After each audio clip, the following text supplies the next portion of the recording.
Greetings. I am honored to have this opportunity to share our group's important key points on green computing. When we think of green computing, what comes to mind is our environment, cost of doing business, all creatures, future generations, and all the positive effects that come as a result of our thoughtfulness and duty to God. We also feel that going green helps us to be in the black versus in the red. We should never take anything for granted and do all that we can to make this world a better place to live. Blessings in the present moment.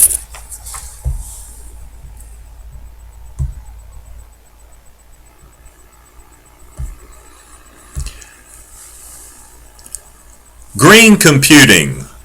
Our group class represents the CS304 with Dr. Jeff Teo. Thank you very much for allowing us to share this.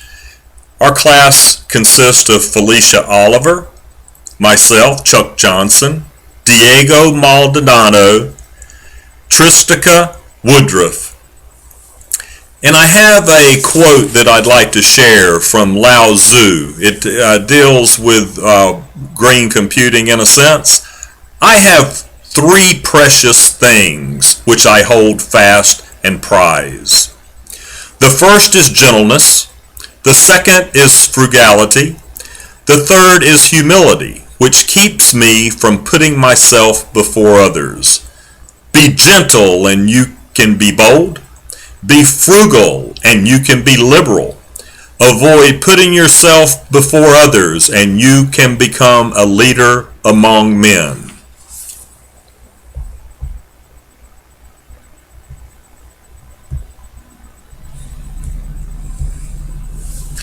It is obvious that the attempt to be frugal with office computers is penny-wise but pound-foolish, all because of the rapid evolution in computer technology. Do you ever wonder what happens to the old computer when you make the new purchase? Only 25% of the 63 million tons of computers taken out of service annually is recycled or landfilled. The rest of our e-waste is stockpiled, containing a host of substances that are harmful to human and animal health, such as barium, beryllium, cadmium, mercury, lead, and dioxins released when the computer is burned. The following 8 rules may ensure that we are not contributors to the problem. More suitable, sustainable computing in the spirit of good old Southern frugality. Rule number 1. Purchase EPEAT certified equipment. The EPEAT or EPEAT certified computers are ranked according to power management capabilities, the amount of hazardous materials it possesses, the amount of recyclable materials used, and how easily the unit can be disassembled at expiration of its life. This certification was developed by the Green Electronics Council. Buy green equipment. Less is always better. Look for the Environmental Protection Agency's Energy Star logo. Rule number 2. Shift to thin client computing. This is for business application only. A thin client is a device that depends on the server for processing. Advantages include the need for extensive technical support, less susceptibility to viruses, less costly, more efficient in storing data safely. With this concept, the need for upgrades is obsolete, as you can use any old workstation as a thin client.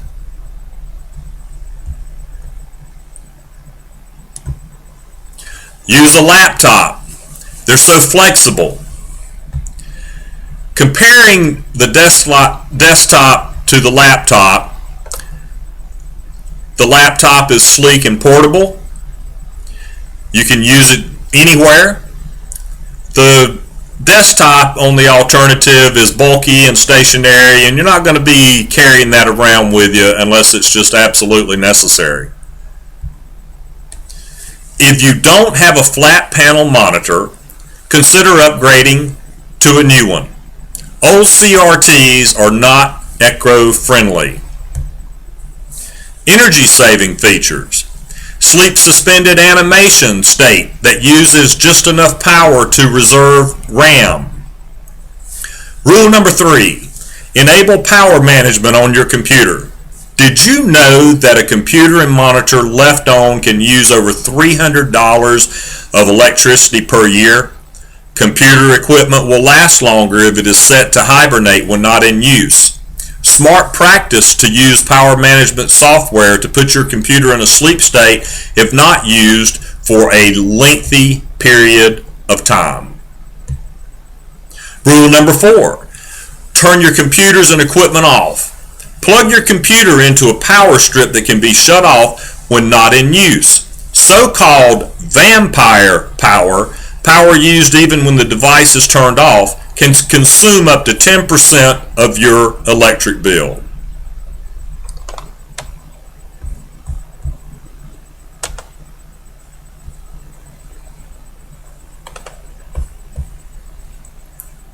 Turn it off when you're away. Your computer needs rest just like you do. And you can see, you might not need that kind of rest, but it still serves the point. The guy is definitely kicked out.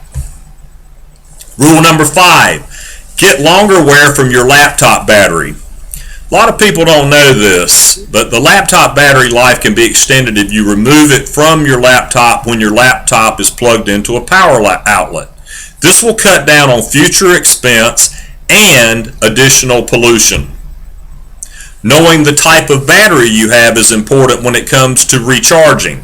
Older laptops normally have a nickel-cadmium battery, which should be fully depleted and recharged each time. The newer laptops normally have a lithium-ion battery, which should be recharged before it is completely depleted, discharging it completely once per month. Turn it all the way off. Looks like a yoga pose there. And then, of course, when it comes to turning off the computer, you can put it into hibernate mode, you can put it on standby, you can turn it completely off, or for certain instances, you'll use the restart button on it. Now we go to rule number 6, server consolidation. One server can take the place of 4 or 5 servers with server virtualization technology. With this, small businesses can safely reduce their servers down to a single physical server. Rule number 7, use of web-based software. Software as a service, SaaS, is software you or your business may run while connected to a server on the internet. Since data is stored online, you will never lose your work and when your hard drive dies. This web-based software is convenient because it can be accessed anywhere and never needs upgrading. It can also reduce or eliminate the need for your organization to purchase a new server.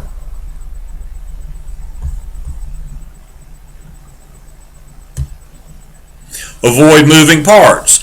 Things that move consume more energy than things that don't. Store info on a flash drive rather than a hard or optical disk.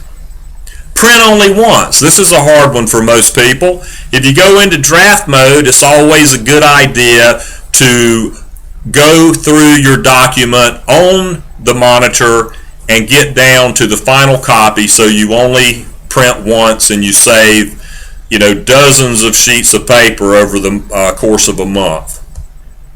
Look at using a green font. The manufactured objects and human interaction generally are not considered part of nature. Rule number 8, donate your old computer to charity. You must ensure that the computer still has usable word processing software and takes 10 minutes on the internet. No one wants to own a computer that takes 10 minutes to load a web page. In the event that your computer is unsuitable for donation, ensure that it is disposed of properly. Always consult the Basal Action Network for a certified recycler who will not export your computers overseas. E-cycle your waste products. Donate your used computer, printers, etc. to office supply stores. How to e-cycle. Call or go to a recycling center near you. Some recycling centers offer this service, yet some do not. Bring your computers to their site if they do. Salvage old computer parts that you can sell on eBay or other online auction sites. Other parts can then be sent to the recycling sites as mentioned in step 1. Recycle electronics for cash. Odorama buys and sells used photo equipment. Odorama.com/used_department. Your old computer may still have some use to it. Donate it to a charity, school, a friend in need of a computer, or library. Computer technology students can also take your old computer and study the basic parts. Call the manufacturer and find out if they have a program to recycle computers they previously sold. Some of them will give you instructions on how to send the computer to them, such as preparing your computer and what packaging to use. Some companies even provide a shipping box with packing materials for free. Visit the eBay frequently asked questions on their Rethink program. This site will show you ways on how to handle e-waste that will be good for the environment. Click on the link under resources for more information. Pass it on. Before passing it on, delete your data first. No one wants to lose critical information. You don't want to be a victim of identity theft. You don't want your bank accounts emptied or your credit cards utilized. Donate it to a school, civic organization, family member, or friend.